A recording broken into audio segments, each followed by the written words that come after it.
Alright, now you have gone through the advantages, disadvantages, as well as the factors considered when designing teaching materials, and the principles in designing materials as well.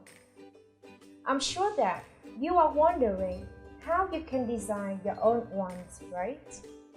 So don't worry, because I'm gonna show you some guidelines for your designing effective English teaching materials in the last mini lecture of Module 5. First of all, English language teaching materials should be contextualized. According to Noonan, materials should be contextualized to the curriculum they are intended to address and to the experiences, realities, and first languages of the learners.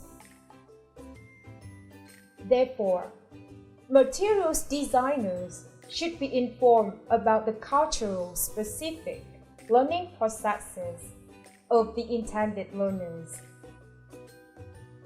Moreover, materials should link explicitly to what the learners already know, to their first languages and cultures, and should alert learners to any areas of significant cultural difference. In addition, materials should be contextualized to topics and themes that provide meaningful, purposeful uses for the target language. Wherever possible, these should be chosen on the basis of their relevance and appropriateness for the intended learners to ensure personal engagement and to provide motivation for dipping further into the materials. For example, for some ages and stages, the topics may well be old faithfuls such as money, family, and holidays. The second guideline is that materials should stimulate interaction and be generative in terms of language. Language teaching materials should provide situations that demand the same situations where learners need to interact with each other regularly in a manner that reflects the type of interactions they will engage in outside of the classroom. According to Hall, there are 3 conditions which are necessary to stimulate real communication, including have something we want to communicate, someone to communicate with, and some interest in the outcome of the communication.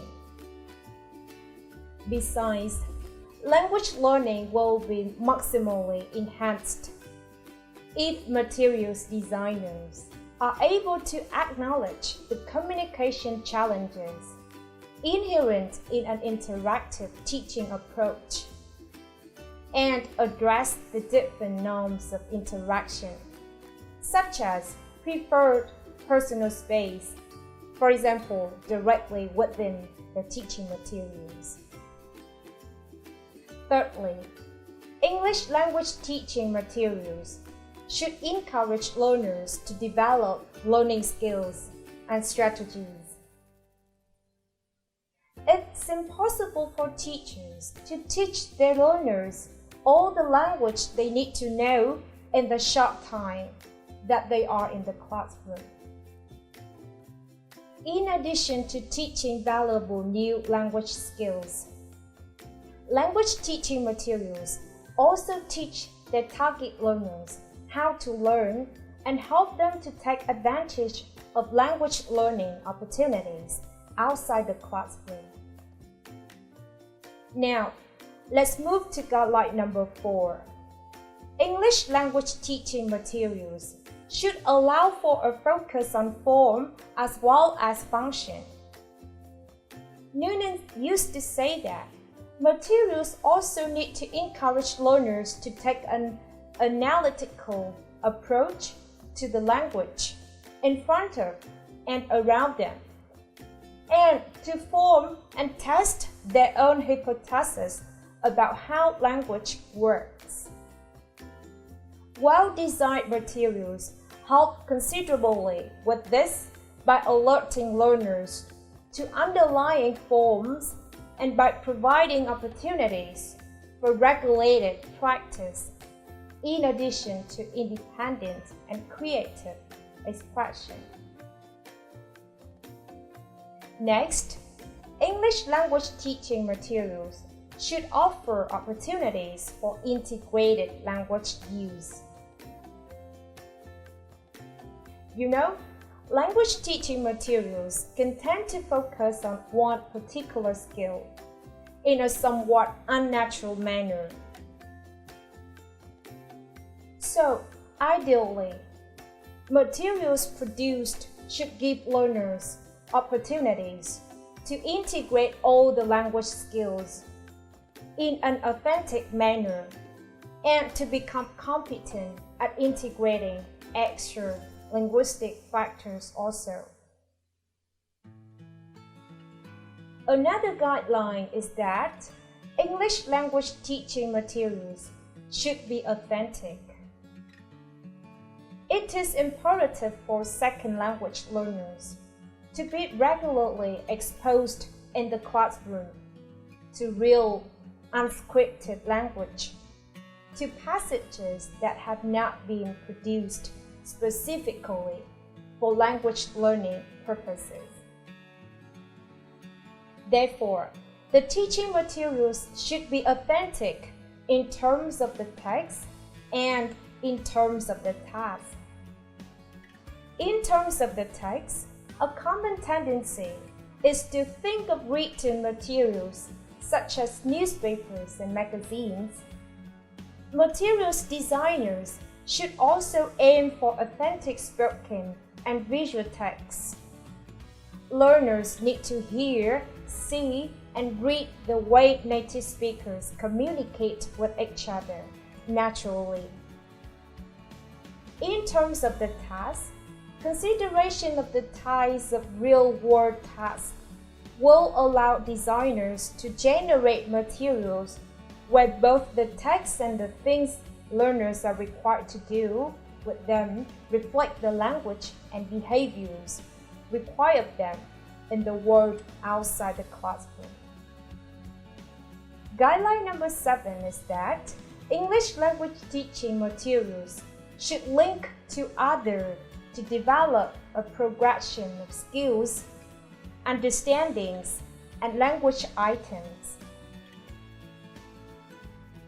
There is a very real danger with self-designed and adapted that the result can be a hodgepodge of unconnected activity. Clearly stated objectives at the outlet of the design process will help ensure that the resultant materials have coherence and that they clearly progress specific learning goals while also giving opportunities for repetition and reinforcement of earlier learning. So, what's about guideline number 8? In actual fact, English language teaching materials should be attractive. Criteria for evaluating English language teaching materials and course books include reference to the look and the feel of the product. Some aspects of these criteria include the physical appearance, user-friendliness, durability, ability to be reproduced. Guideline number 9 is that English language teaching materials should have appropriate instructions. This guideline applies as much to the instructions that are provided for other teachers who may use the materials, as it does for the intended learners. For instructions to be effective, They should be written in language that is appropriate for the target learners, and the use of the correct meta-language can assist with making instructions more concise and efficient. Last but not least, English language teaching materials should be flexible.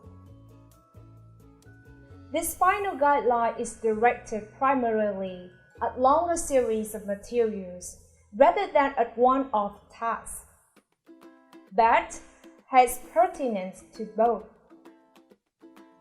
Flexibility is also possible in approach, level, methodology, logistics, technology, teaching style, evaluation procedures, and expected outcomes. Alright, now you have gone through a lot of guidelines for designing your own teaching materials. And I believe that giving an example will help you have a better understanding of the lecture. In unit number 9, English 10, with the topic Preserving the Environment, when teaching speaking skill with the subtopic Environmental Impacts of Human Activity, I find the activity in the textbook is not suitable for my students at upper intermediate level. So, I decided to design my own materials as following. First, I searched from the internet for the information about some common waste that people often use and throw away, like plastic bag, plastic bottle, cardboard, milk carton, etc., and see how long it takes them to decompose. For example, it takes milk carton 5 years, plastic bags 1,000 years, and plastic bottle never decompose. Then, using the information, I'll design an activity called Line Up for students to join in. They will imagine they are the waste and make a line from the easiest to the most difficult it takes them to decompose. Then guess how long they live. Through this activity, students could practice their speaking skill a lot and raise their awareness about the environmental impacts of human activity. Moreover, teacher can carry out the follow-up part by leading students to a discussion of the solutions to help save the environment as well. In conclusion, teachers must weigh up the benefits and costs of designing their own teaching materials and make their own decisions as to whether it is worth the time and effort. So, that's the end of Module 5 about designing teaching materials. Thank you very much for listening, and see you later in the other modules. You'll see more specific components that can be applied to your designing. Goodbye.